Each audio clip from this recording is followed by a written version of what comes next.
मोर ना जशवंत कुमार माझी, ग्राम है डुंगरपेटा, पोस्ट डुंगरपेटा, पंचायत डुंगरपेटा, ब्लॉक देवगाँ। मु हूँ गोटे आदिवासी श्रेणी आग कलर भी एवं भी आम तमें जंगल जात द्रव्य जेनटा कि आम जंगल रू पाई पारुछूँ, जेनटा कि गोटे महुल है, महुल गोटे आगरू भी आर एवं भी मिलूचे।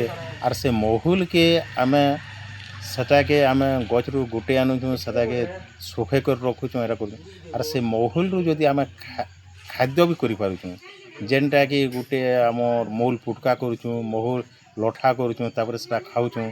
से महुल खाइले आम देह भी फुर्ती रोचे, आम शक्ति बढ़ुचे, आमको जेनटा कि जेन जर बेमार कि जेनटा हेबारटा तार कमी भी जाऊँचे। आर जदि सेटा खाना बोले आम विटामिन हो पारुचे।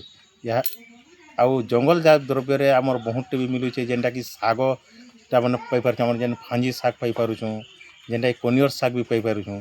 सेटा होचे बिना केमिकल बिना सार रो, आर सेटा कुलेर साग जेनटा सेटा जदि आमर खाइले आमर पाइले आमर देह भल रोचे, देह भी भल रोचे।